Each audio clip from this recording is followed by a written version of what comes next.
So these are the four elements, once again, of emergence of new modern frame of mind. And I'm going to move into Omnibus Consciousness. This photo is a city nearby where I live. It's called Atami. It's a wonderful hot spring resorts town. And if you have an opportunity, when the COVID-19 pandemic settles down and you're able to visit Japan, this is one place you may want to visit. It's a wonderful place. It always resembles me of Long Beach.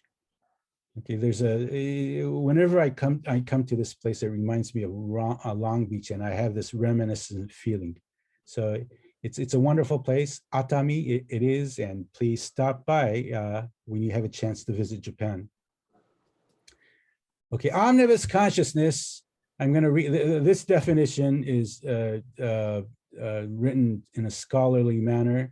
I'll read it once. It's a malleable, flexible, adaptable frame of mind capable of navigating polar idiosyncrasies and ideologies, and aims to concinnate new realities, strives to maintain equilibration of values, individual and social, local and global, and tradition and innovation.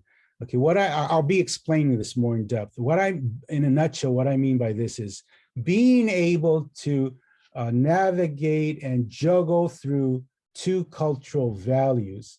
Okay, if it's a Japanese value, American value, Mexican value, American value, French value, German value, you're able to juggle that.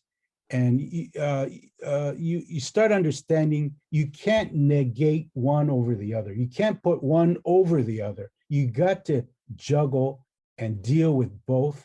And in the process of doing that, you come up with a new way of doing things.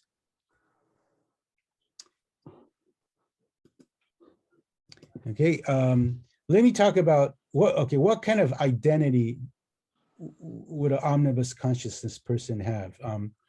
Okay, again, my background is Japan and United States, so I'll be using the word Japanese and American, but please, if you're from Mexico, if you're from France, if you're from Russia, please change the word so it relates to you, it's meaningful to you.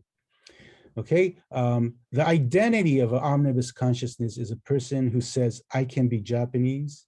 This person could also say, I can be American.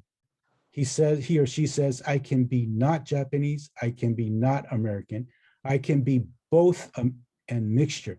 Okay, this concept might be a little bit hard to understand, but the point is, there's a choice. You could be your heritage cultural identity or the secondary identity. There's a choice. You could go back and forth.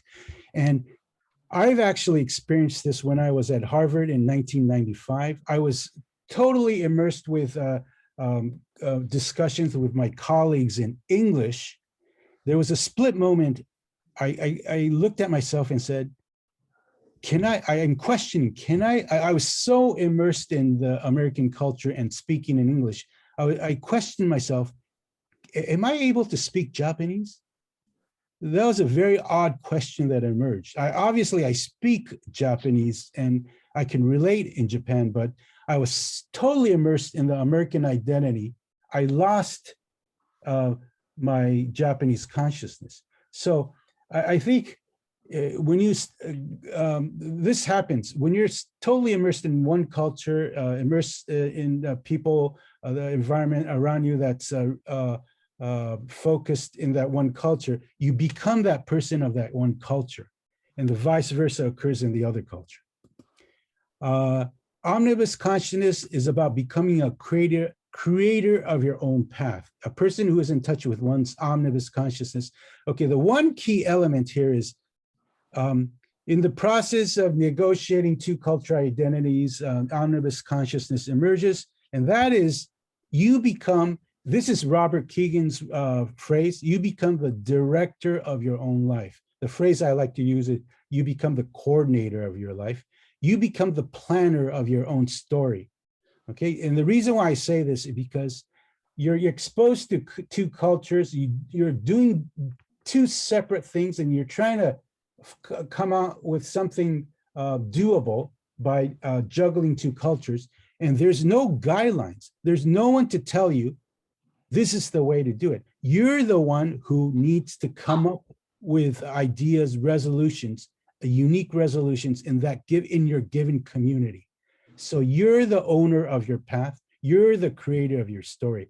That's the description, one of the descriptions of omnibus consciousness.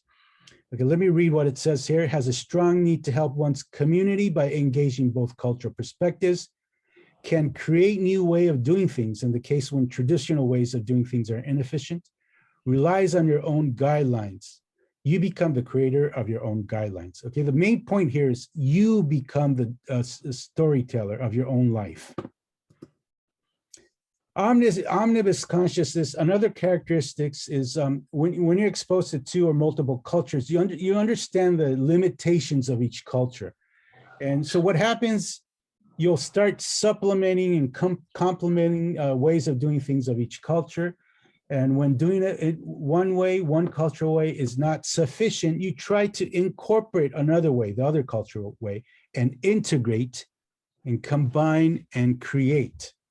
Okay, you complement. Let me give you an example of this using my experience, the Japanese experience and the American experience. And being in education in both cultures, I'll be talking about education in the USA and Japan. Education in the USA, the ideology is individualism, as you all know. It's about the individual. It's about self-esteem. It's about voicing your opinion. It's about the individual. So when I was an elementary school teacher, we often engaged in an activity called I'm a Star. You may remember this. It's highlighting your talents, your family, your expertise, and that's wonderful. And practicing be able to talk about your talents. Okay, this activity does not exist in Japan, by the way. Okay, education in Japan, as you know, is a collectivism. And what that means is it's not about the individual. It's about maintaining harmony. It's about listening to others. It's about maintaining group-oriented operation. You may have heard this before. In Japan, this is probably the first time you're going to hear this word. There's a concept called nichoku. And what that is, in elementary school, students get together in groups. I think it's multi-level, cross-grade level groups, a group of 5 or 6. And then they are assigned a day task every day, and they work together as a group. They clean the room. They make sure everyone is on task. They make sure the resources are available. So they're like the manager of the day that functions as a group. Okay, I think it's a wonderful operation that only exists in Japan. So as you see, America's an individualistic culture. Japan is a collectivist culture, and by supplementing each other's talents, you could create some even a bigger, nicer, more effective educational system. What makes omnibus consciousness emerge? One will be caught in between two cultures and experience tensions. Those who've been through multiple cultures, you've experienced this. You have a tension between the cultures you belong to. Your parents say you want to maintain your Mexican identity, and at school they say you have to maintain your Eurocentric identity, and it's very different. The Mexico culture is collectivist culture as well too, so it's group oriented, and the Eurocentric education is individualistic. So in one school they say you got to voice yourself. The other value says you got to make sure you don't talk too loud and maintain balance. So there's a tension between the ideologies. By accepting the tension, we will try to manage it or get rid of it. We may attempt to balance and fuse the two cultures to construct a new way of doing things. Okay, so the question is, why does omnibus consciousness emerge? Is because there's a tension, and we always want to feel good about ourselves. We want to feel happy and balanced.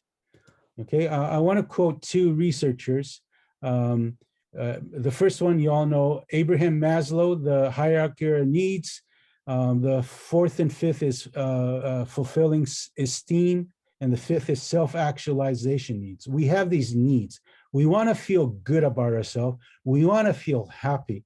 Therefore, if we're caught in between two cultures and always feeling tension, there's an intrinsic desire to overcome that and feel happier and more balanced. That's the motivation that starts emerging when you deal with multiple cultures.